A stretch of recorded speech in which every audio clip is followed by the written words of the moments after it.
Дараагийн бичлэгтээ тавтаа морил.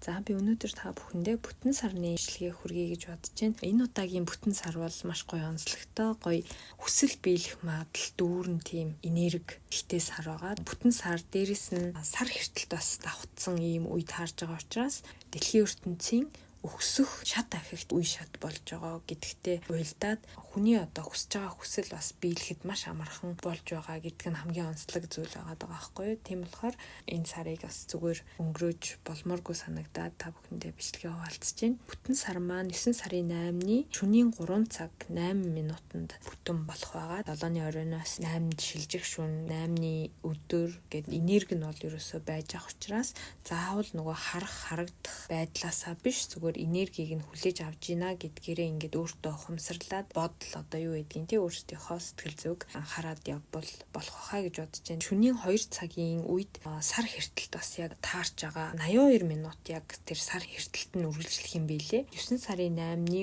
үүрээр ойролцоогоор 2-4 цагийн хооронд тэр сар хэртэлт үргэлжлэн. За яг тэр үед бас бүтэн сар маань таарч байгаа. Тийм болохоор яг тэр үед ингээд яг нөгөө бүтэн хэртэлттэй үед бүтэн сар хамгийн тодороо ингэж гоё улаан харагддаг гэсэн байсан. Тэгэхээр шүнс ирээд сэрүүлэг тавьж байгаад хардгийм гэж бодож байгаа та бүхэн маань ч гэсэн хэрвээ сонирхож ивэл хараарэ гэж хэлмээр байна. Тэгээд өнөөдрийнхөө бичлэгээр болохоор өөрийнхөө энерги тэр долгионыг сайн байлгаж дэлхийн ертөнцийн энергитэй хамгийн гол нь тааруулж тохируулах хэмжээний тийм 50 амгалан энергийг өөртөө ингэж яг бий болгож өнгөрөх хэрэгтэй гэж хэлж байгаа. Бид нар чинь ерөөсөө дандаа нэг хатуу чанга дэглэмтэй за нэг тэгж болохгүй ингэж болохгүй гэсэн дүрм журамтай тийм амьдралаас ингээд суралцаад ирсэн.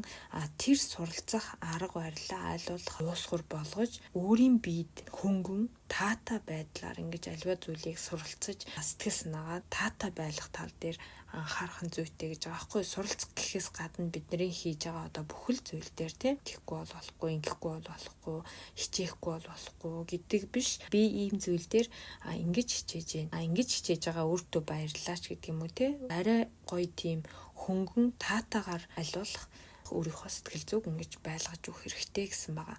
Хөнгөн аль болох ингээл өөрт таатайгаар хүн ингээл суралцах арга барил, амьдрах арга барилаа цааш нь бий болгоод хөгжүүлээд яваад ах юм бол өөрт илүү амар болохоос гадна энерги хүртэл дагаад ингээ маш сайн болж идэг гэж байгаа байхгүй юу. Дээрэс нь аливаа зүйлийг анзаарч тэр юмыг харах нүд тэлж өгж идэг гинэ. Бид нэр өөрсдөө би тийм байна, ийм байна гэж юусоо мэдэхгүй гол нь тэгтэл өөрийнхөө энергийг үргэлж одоо таатай сайхан зүйлээр хүрээлүүлээд ингээ сайхан байлгаад за альва зүйлд одоо нэг хит ингэж яараа хүчлээл авахгүй ингээд ирэхээр цаанаасаа ингээд юмыг хүлээж авах байдал чинь бүгд ингээд дуужуу тайван болоод ирэхээр өмнө нь харагдаж байгаагүй мэдрэгдэж байгаагүй зүйлүүд хүртэл маш том ингээд өргөн далаас тагаар мэдрэгдэж ирдэг гэж байгаа байхгүй. Тэгээд дээрэс нь талархал гэдэг зүйлийг бол ерөөсөө мартаж болохгүй гэдэг зүйл бол хамгийн том поинт байгаа. Хүн дотроосоо өөрөөсөө гаднах ертөнд одоогийн амьдралтайгаа ингэж үргэлж холбогдож байдаг учраас за та ингээ өнөөдрийн амьдралаа үргэлж одоо ямар нэгэн зүйл болохгүй болоход тэрний буруу, энэний буруу гэж ингэж бурууг өөр газраас хайдаг байсан бол тэр зүйлээ хамгийн түрүүнд ер нь болох хэрэгтэй. Өөрөө юунаас яагаад ийм байдалд хүрснээ хамгийн гол нь анзаарч бодоогүй цагт тэр буруу зүйлүүд дахин давтагцаар байдаг гэсэн тийм зүйл байгаа. Гол нь энийгээ болж чадсанаар хүн өөрийнхөө яагаад ийм байдалд хүрсэн, за цаашид яах ёстой яач гэдэг юм уу те. Тийм зүйлүүдээ илүү их анзаарч өөртөө дүгнэлт хийж чаддаг болдог. Учираас ямар нэг зүйл болоход эннээс боллоо, тэрнээс боллоо, аав ээж ийм байгаа учраас би одоо ийм байна гэдэг юм уу. Баян биш учраас те мөнгө учраас за одоо юу гэдгийг тусал дэмж хүн байхгүй учраас гэдэг юм уу бүх юмыг одоо ямар нэгэн байдлаар эргэн тойронд байгаа хин нэгэнд эсвэл амьдралд өөр бус зүйлд ингээд өгөөд нялзаагаад ах тусам тэр бодол нь өөрийнхөө буруугаас цаашлаад өөрийнхөө амьдралаас зугтж байгаа гэсэн тийм утга бүхий энергийг ингэж өөрөөс нь ялгаруулж идэг учраас энэ хүнд одоо таатай биш юм байна, болохгүй байгаа юм байна гэдэг тэр мессежийг цааш өгж идэг гэж байгаа байхгүй юу. Тийм болохоор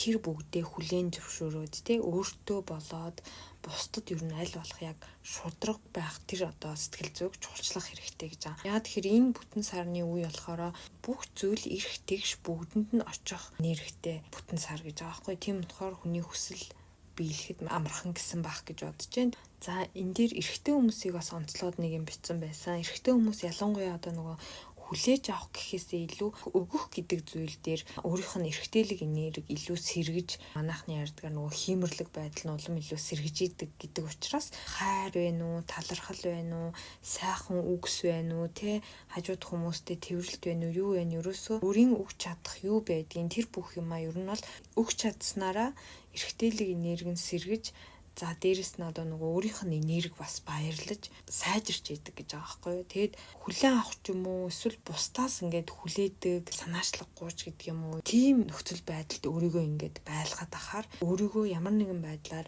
сул дорой гэж мэдэрч эхэлдэг. Дээрэс нь өөртөө итгэх итгэл мэдээж багасна тий. Гол нь нөгөө биелүүлэхийг хүссэн янз бүрийн зүйлүүд нь амархан биелэхэ болчдөг. Блоклогдоод ирдэг гэж байгаа байхгүй юу. Тэгээд биелэхэд маш хэцүү одоо тийм нөхцөлд орчихсон байдаг учраас хэрвээ ингээд таны хүссэн хүсэл биелэх нь удаан тий ер нь бол нэг биелэхтэй дургуй ч юм уу байдаг болсон бол таны эрэгтэйлэг энерги ер нь бол блоклогдсон байна гэж байгаа учраас иймэрхүү одоо өндөр энергийн өөрчлөлттэй үеүүдээр өөрийнхөө тэр энергийг илүү бас засах боломжтой. Өөрөөсөө өгч чадах зүйлээ энэ өдрүүдэд те энэ энергийг ашиглаад аль болох өгч түгээж чадсанаар өөрийнхөө эрэгтэйлэг энергийг улам сайхан болгоно. Ийм бас point хэсэг байсан. Тийм болохоор эрэгтэй хүмүүс бусдыг баярлуулах, өгөх гэдэг зүйл дээр хамгийн гол нас поинтлах хэрэгтэй болов уу гэж бодож байна. Тэгээ мэдээж хүлээж авч байгаа хүн нь бас маш гоё баярлаж хүлээж авснаар өөрийнхөө эмэгтэйлэг энергийг ч гэсэн маш гоё сайхан сэргээж өгнө гэсэн үг. Тэгэхээр ер нь хүнд аль нь байдаг ч гэсэн мэдээж эрэгтэйлэг энерги нь эрэгтэй хүнд илүү давмгай байх ёстой, эмэгтэйлэг энерги нь эмэгтэй хүндээ илүү давмгай байх ёстой учраас тэрнийхээ тэнцвэрийг бас өөрсдөө сайн олж явах ёстой гэж байгаа байхгүй юу. Хүний ингээд далд тухамсар бие организм гэдэг зүйлүүд ерөөсөө хоорондоо маш уялдаа холбоотой байдаг учраас та бидний бүх бодлыг бие организм угаасаа дандаа ингээд мэдрээд явж идэг. Сөрөг бодол руу анхаарал, сөрөг давтамжинд байнга орол байдаг бол ялгаруулж байгаа энерги угаасаа сөрөг байна гэдэг нь ойлгомжтой болчихж байгааз. Энийг яагаад хэлээд байгаа юм гэхээр энэ үеэр тэр зүйлүүдээ анзаарч ойлгож би яг ийм үед юу мэдэрдэг юм байна. За энэ зүйл надад юу хэлэх гээд байгаа юм бэ гэдгийг мэдэрч суралцаж өнгөрөх хэрэгтэй гэж байгаа. Тэгээд сурч мэдэрч чадсан зүйлдээ гол нь бас талархах хэрэгтэй гэж байгаа байхгүй юу? За би ийм зүйлийг эндээс ингээд мэдээд сураад авлаа шүү. Баярлалаа, талархлаа гэдэг ч юм уу тийм. Өөрийнхөө энерги болоод өөрлөгөө анзаарах зүйлүүдээ эхлээд цэгцэлж 50 амгалан байлгаж чадсанаар дараагийнхаа хүсэх зүйлийг хүсчээж биелэхэд илүү амархан болно гэж байгаа учраас юуны түрүүнд эмэгтэй бол эмэгтэйлэг энерги, эрэгтэй бол эрэгтэйлэг энерги. За тэгээд дээрэс нь өөрийнхөө юу мэдэрч хүсэж байгаа гэдэг зүйлүүдээ дахин эргэж бодоод эхний ээлжинд өөрийгөө бэлтэнэ гэсэн үг. За тэгээд яг энэ бүтэн сарны үеийн чухал зүйл болохоор анзаарахгүй ч юм уу орхигдод байгаа юм шиг зүйл танд ингээ байвал тэрийгээ бас илүү анзаарч дахин нягтлж үзээрэй гэж байгаа байхгүй юу? Тэр зүйлээ анзаарч анхаарах цаг болсон гэсэн тохио гэж байгаа байхгүй. Хоёрдугаарт нь болохоор яг энэ зүйлийн тулд өөрийнхөө дотоод хүнээс сайн асууж ярилцах хэрэгтэй гэсэн. Яагаад энэ зүйлийг орхих ёсгүй вэ гэдэг юм уу? Тухайн зүйлийнхаа талаар ингээд өөртөөгөө ярилцах гэсэн үг. За тэгээ гуравдугаарт нь болохоор байнга ингээд нэг бодогдоод байдаг янз бүрийн сөрөг бодлын цэвэрлэгээ хийх гэж байгаа. Хэцүү зүйл бол ингээл яалтчгүй дахин автоматар биднэрт ингээд бодогдоод байдаг штэ тий. Тийм үедээ ингээ бодоол улам тэрэндээ ороод сөрөг давтамж руу өөрийгөө аваачаад авахгүйгээр зүгээр бодогдоод эхлэх юм бол өөрийгөө зогсоогоод гүнзгий амьсгал аваад юу ч ингэж тархиндаа бодож ухамсарлахгүйгээр гоё үгийг хэлэх гэж байгаа. Хамгийн гол нь энэ өдрүүдээр тэр давтамжинд ерөөсөө орж болохгүй өөрийгөө тэндээсээ маш хурдан гаргаад авах хэрэгтэй гэж байгаа байхгүй юу.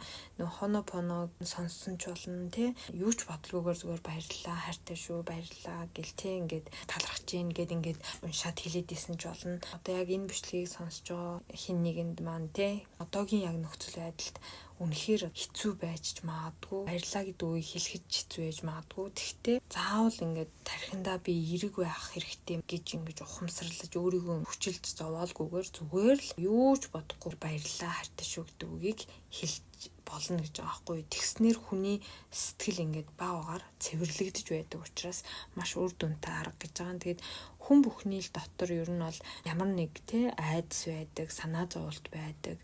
За тийм учраас ерөөсөө тийм үедээ баярлалаа, хайртай шүү гэдэг үгийг хэлж заашвал зүгээр гэж бодож байна. Маш хүчтэй энергитэй байдаг учраас энэ үгнүүд санаа зовлтыг ингээд багаагаар багасгаж идэг гэж ярьдаг юм билэ. Дараагийн нэг гоё зүйл бол хүссэн зүйл биелэхэд маш амархан өдрүүд гэж байгаа учраас гол нь энд юуг анхаарах вэ гэдгийг хэлж өгье. Нэгдүгээрт нь болохоор энэ үед байхгүй зүйлдээ анхаарах биш, илүү байгаа зүйлдээ анхаарлаа хандуулж өөрийнхөө чадсан зүйл, хийсэн зүйл, болж байгаа зүйлүүдээ ингээд илүү их талархаж өөрийгөө урамшуулж өгөх нь илүү зөв гэж байгаа байхгүй юу. Хоёрт нь болохоор өөрийнхөө болон бусдын муу зуршил байна уу, болохгүй зүйл, чадахгүй зүйлийг ингээд анзаараад, хараад, бодоод авах биш. Бусд хүмүүсийн гайхалтай, гоё зүйлийг нь, сайн сайхан чанарыг нь, хүндлэмээр зүйлийг нь илүү их анзаарч, анхаарлаа хандуулж, магтаж, урамшуулж өгөөрэй гэж байгаа. Тэгээд хүний сөрөг зүйлийг хараад ах тусам өөрөө ч ингээд сөрөг болчдөг. Өдөр бүрийн тэр давтамж гэдэг зүйл маш аюултай учраас аль болох ер нь хүний сайхан зүйл, болж байгаа зүйл рүү анхаарч, анхаарлаа хандуулахыг хичээвэл зүгээр юм шиг санагдаад байдаг. За тэгээд 3 дугаарт нь болохоор ямар ч зүйл төгс байдаггүй гэл тэгдэг штэ тий. Угаасаа яг төгс зүйл гэж байдаггүй. За энэнд бүр ингээд нэрээ төгс зүйл байдаггүй гэд хүн бодчих юм бол бас маш зүгээр гэж бодож байна.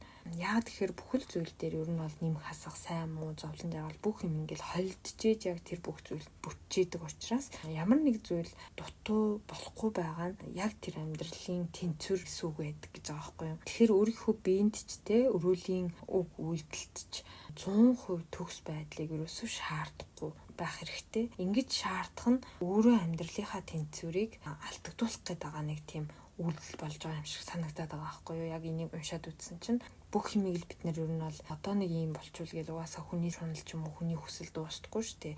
Тэгэхээр бүх юмыг тэнцвүүлнэ гэж юу авах вэ гээл бид нар ч гэсэн ярьдаг. Яг тэрэн шиг хит ингэж бүх юмыг тэнцвүүлэх гэж улаарах тусам бас аливаа зүйл болдоггүй учраас хаяа хүн лимчин өвдөн ч юм уу эсвэл шанална, уйлна.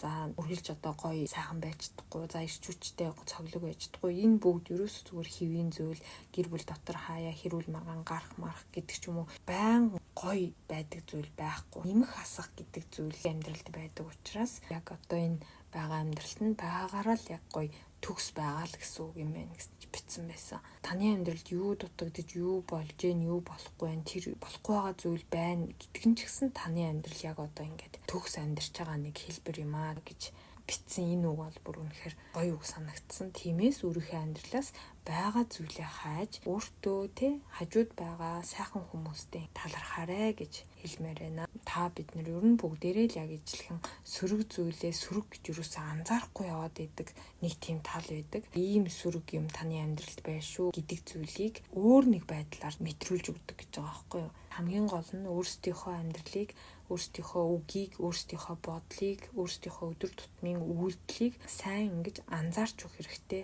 Сөрөг байна уу, үгүй байна уу гэдгийг байнга инээж явах чадахгүй штэ гэдэг тэр юусоо биш. Өөрийнхөө амьдрал талархах, хүнд муу мухай үг хэлэхгүй байх, дээрэс нь атаарахгүй байх, чөтөөрөхгүй байх гэдэг ч юм уу ерөөсөө маш олон сөрөг зүйлүүд байгаа штэ. Бусдын өөсөвтэй талыг харах ч гэдэг юм уу, бусдыг дандаа ингэж шөөмжлөх гэдэг ингээд маш олон зүйлүүд ордог учраас өөрийгөө бас ингэж анзаарч үзвэл зүгээр юм шиг санагдсан. Тэгээ бид нар бол энийг яг сөрөг гэж ерөөсөө мэддггүй мэн л да. Тэр ингээд гээл ярьж идэг тий. Тэр бүх маань ингээд сөрөг байдаг гэж байгаа байхгүй юу. Тэгээ энэ үе угаасаа хүний хүсэл бодол ингээд биелэх нь маш амархан үе гэж хэлсэн шүү дээ тий. Тэгэхээр эсэргээрээ сөрөг бодол, сөрөг зүйл ч гэсэн бас биелэх нь маш амархан болох учраас өөрийнхөө одоо гарч байгаа үг үйлдэлд хянамга байгаарэ гэж хэлмээр байна. Тэгээд үнэхээр болохгүй ингээд сөрөг байх гэдэг юм бол нөгөө баярлалаа хайртай шүү гэж хүчээр чамаагүй те заавал эрэг болох гэж хичээхгүйгээр амнаасаа ингээд гаргаад уншаад авах хэрэгтэй. Гэхдээ мэдээж яг хичээнэ гэдэг чинь муу зүйл биш ч гэсэн хүчээр хүчлэж ингээд хэцүү байсан ч гэсэн төвчж хичээх гэдэг биш. Зөөлөн өөрийгөө хайрлаж урамшуулж өөртөөгөө нэг хүн болж хичээх гэдэг зүйлийг л хамгийн сайн ойлгочвол зөв юм байна гэж надад санагдсан. Дэлхийн ертөнцийн бид бүгд ингээл холбоотой байдаг.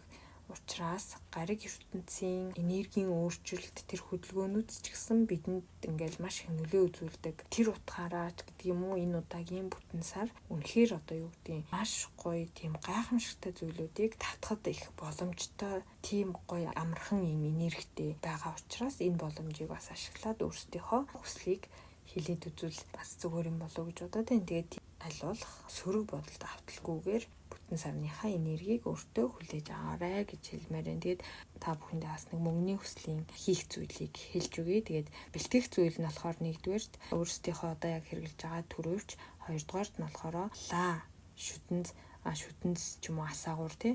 Гуравдугаарт нь болохоор байгалийн давс, дөрөвдүгээрт нь цэвэрхэн даав болон ус хийх шилэн аяга хэрэгтэй гэж байгаа. Шилэн аяга нь гэрэлтдэг байх хэрэгтэй. Янз бүрийн өнгөгүй байх хэрэгтэй. Тавт нь болохоор цэвэрхэн цагаан цаас байх хэрэгтэй. Тэгээд зургаад нь үзэг бал хэрэгтэй гэж байгаа. Хийх дараалал нь болохоор за би та бүхэнд дээр ингээд зургаар оруулаад өгье. 1 2 3 4 5 гээд тэгээд бүтэн сарны өдөр энэ дарааллаар хийгээд цонхон дээрээ тавина гэсэн үг. Нэгдүгээрт нь болохоор цэвэрхэн шилэн аяганда давсаа уусгасан усаа хийгээд аль болох баруун зүгээ ингэж чиглүүлж тавиарай гэж байгаа хгүй. Баруун тал руу маягтай чиглүүлээд ингээд цонхныхоо ойрхон тавина. Олон цонхтой бол ер нь баруун цонхныхоо тэр хавьд тавина гэсэн үг шүү дээ тий. Цонхоо онгойлгож өгвөл бас зүгээр гэсэн байгаа. Японд болохоор халуун учраас онгойлгож арай чадахгүй бах. Тэгээд өөрсдийнхөө боломжоор бас онгойлгоод бас онгойлохгүй байсан ч болно гэж бодож байна. Тэгээд аягандаа ингээ усаа хийхдээ аягныхаа талаас дээгүүр хит дүүрэн биш ер нь бол 70% орчим илгээ бодчиход болох байх. Хит дундуур биш тийм ээ. Тэгээ хоёрдугаарт нь болохоор цэвэрхэн ингээ алчуураараа төрөвчин доторхоо арчаад цэвэрлээд доторхыг нь бүгдийг нь ер нь гаргаад төрөвчин доторх зүйлүүдээ ер нь бүгдийг нь гаргаад аягтаа усныхаа ингээ наадталд нь тавьчихна. Би ч гэсэн бас энийг хийж үзэх гэдэг та бүхэндээ хаалцж байгаа сонирхож байгаа хүмүүс нь хийгээд үзээрэй гэдэг. Мөнгөө яг хуу тэр хавьтай ойрхон ширээ мөрэн дээрээ тавьчих болох юм билэ. Гуравт нь болохоор цагаан цаасан дээр өөрийнхөө нэр төрсөн он сар өдрөө бичээд төрөвчин дээрээ тавина гэж байгаа. Тэр бичсэн цаасаа мөнгөний урсгал сайжирч Азийн үүд нэгдэж байна гэж дотроо бодсон ч болно, амдаа хэлсэн ч болно гэж байгаа. За дөрөвдүгээрт нь болохоор зүгээр ингээ өөр нэг цагаан цаас бэлдээд тэр цагаан цаасаа сүүлийн идэх гэж байгаа могоон хэлбэрт оруулж хайчлаад тэр зургийг нь хараараа та нар маань тэгээд аягтаа усан дотроо ингээ хөөлөд орхичихно. Шилэн аягныхаа хоёр талд хоёр ширхэглээ асааж тавиад за тэгээд тавт нь болохоор өөрийнхөө хүсэж буй зүйлээ ингээд уншаад бодоод мөнгөний энерги урсгалыг одоо сайжруулж өгөөрэй гэж хүсээд тэгж бодонгоо бясалгал хийж болно гэж байгаа байхгүй. Тэгээ бясалгал хийгээд дуусахтаа заавал талархаж өгөөрэй гэж байгаа. Талархлыг маш сайн хийх хэрэгтэй гэсэн. За тэгээ та бүхэн маань энийг хийгээд үзээрэй. Тэгээд энэ хүртэл сонссон та бүхэндээ маш их баярлалаа. Дараагийнхаа бичлэгээр дахин уулзцгаая.